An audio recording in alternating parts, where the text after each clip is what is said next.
Welcome to the Real News Network, and welcome to Reality Asserts Itself. I'm Paul Jay. We're continuing our discussion with Norman Solomon, and we kind of did this out of order. On Reality Asserts Itself, we usually, or often at least, start with a sort of biographical section, and then we start moving into more contemporary issues. Well, there were so many kind of burning things that we decided with Norman to start with this fight within the Democratic Party, and then deal with the Comey affair and so on. But now we're going to do the more biographical section, and then you'll see it kind of connects with the whole fight within the Democratic Party anyway. So now joining us again in the studio is Norman Solomon. Norman is the Executive Director of the Institute for Public Accuracy and co-founder of the national group rootsaction.org. Amongst his various books, it includes Made Love, Got War, Close Encounters with America's Warfare State. Thanks for joining us again. Glad to be here. So the sort of theme of this interview, although it's been about various things, is that in the Democratic Party there is a fight between various stratum and classes. I mean, I've always described the Democratic Party, and the Republican too, although somewhat to a lesser extent, as a kind of a united front, if you will, of various classes, the American billionaire class, oligarchy, Wall Street, however you want to call them. You have a section of the working class, mostly urban. You have a section of the poor. The workers mostly represented by trade unions. A lot of that's shifting now, and the Trump election, a traditional section of that working class vote went to Trump. Not all of it, but enough to elect him. But this issue of the Democratic Party, you hear a lot now of people saying, well, we want to get it back to be the People's Party, and we want it to go back to the party of the workers and such like that. And there's a lot of this idea that the past of the Democratic Party was, kind of glorious and for the people, and it's only recently that it's not been, like since Clinton or such. But both of us are of this generation that our attitude towards the Democratic Party was really all about the Vietnam War. So talk about that for you, and as I know from your biography, at the age of 14, you even get an FBI file, which kind of connects to this story. Yeah, as it turned out, because I picketed for desegregation of an apartment building in Silver Spring, Maryland in early 1966, FBI file was opened up that I eventually got through the Freedom of Information Act. I think for me, the most formative, relevant to your comments, was the Vietnam War, and just seeing how the Democratic Party establishment and the mass media would not only go along with, but actively cheerlead just this massive slaughter that made no sense other than greed and geopolitical power. When I think back then, the way in which Martin Luther King Jr. has been expropriated is so powerful, because here's somebody who, as I like to remind myself and others, denounced what he called the madness of militarism and had so much incentive to keep his mouth shut. After all, the Democratic Party by 1965 and the signing of the Voting Rights Act was a civil rights party, dragged kicking and screaming by activists in the South and elsewhere. And then came the Vietnam War escalation. And King faced a choice that, of course, we're in a very different era, and yet this is sort of a paradigm.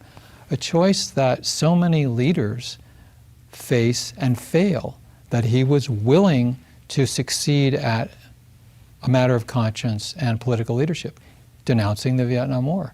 And so I think with all the changes, and here we are 5 decades later, there's a sort of an archetype there of political dynamics and the disincentives to be clear about principles that King articulated. Then what happens with you politically? Vietnam War, you have this disillusionment about the Democratic Party, but as your political activism develops, you spend quite a bit of time fighting inside the Democratic Party. On and off, yeah. I became very disenchanted with the involvement in electoral politics, and during the 70s I was writing, I was organizing nonviolent civil disobedience. I spent 2 years basically volunteering in Portland, Oregon, blockading a nuclear power plant. It was the first time of such actions for an operating nuclear facility, and so we had mass arrests, and I learned a lot, doing that. It was sort of Gandhian approach, and I thought that electoral politics was just dumb. for the most part. And I supported Barry Commoner in 1980. But I really didn't believe that Reagan would win. And I see sort of an archetype here. In many ways, our society is still reeling from the tremendous damage of the 8 years of Reagan.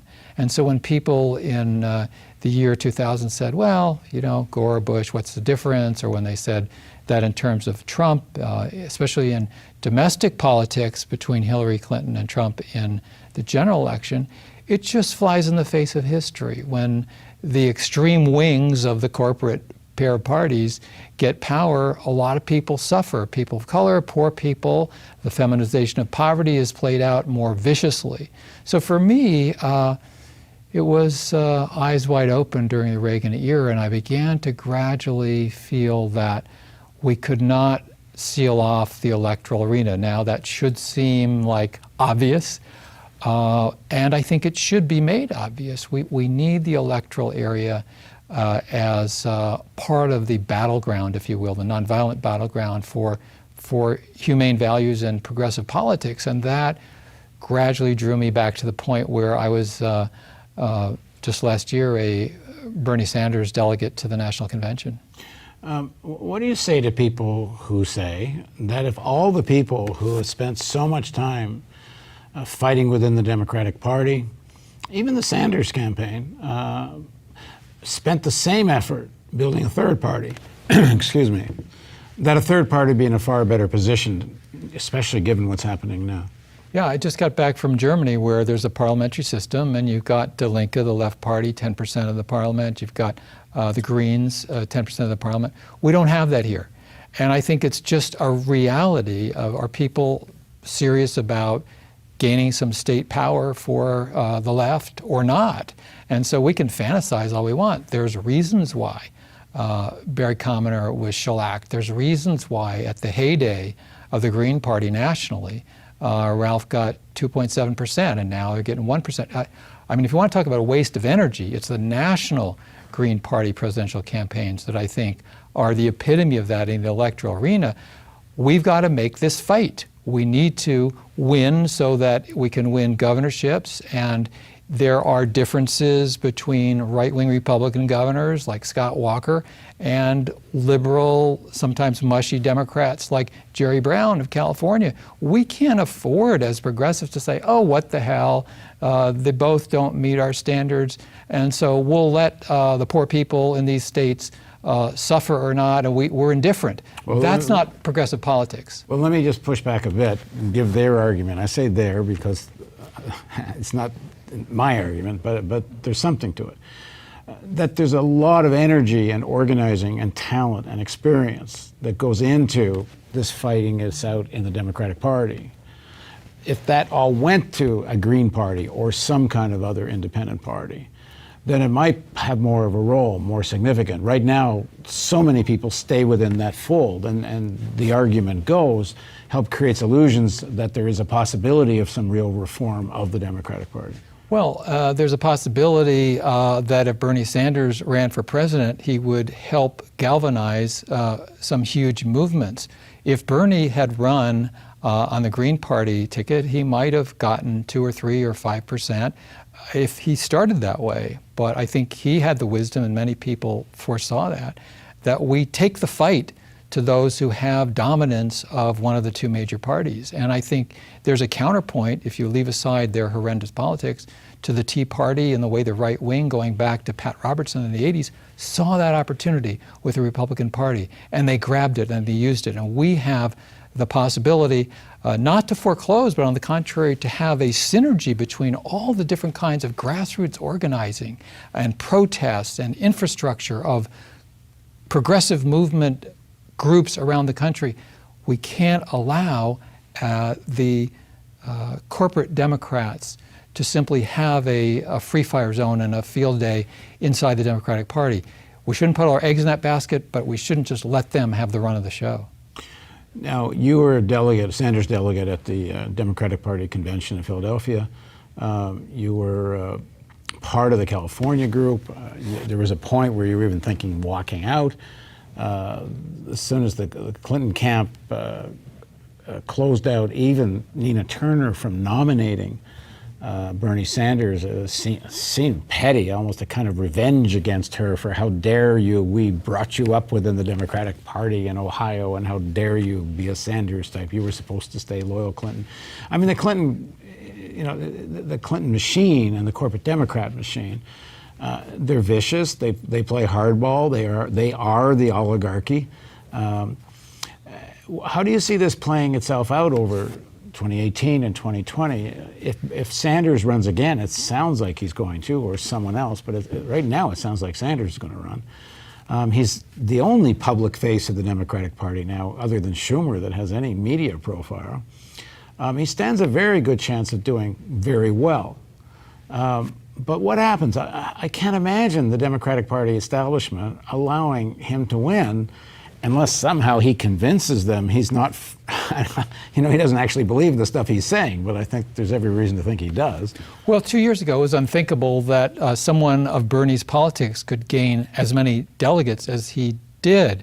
In 1971, it was unthinkable that George McGovern would become the nominee of the Democratic Party for president. And when you go back and you look at McGovern's speeches as a candidate for president in that year, he had a pretty strong critique of U.S. militarism of the sort that we're really not getting from anybody in the U.S. Senate today. I mean, including Sanders. Yeah, absolutely, including Sanders. And in the documentary film based on my book, War Made Easy, we put in a section of Senator Wayne Morse, just an articulate, vehement speaker on behalf of international law, if you can imagine. Now international law and adherence to it by the U.S. government seems like a fantastical, no feet on the ground, pie in the sky idea.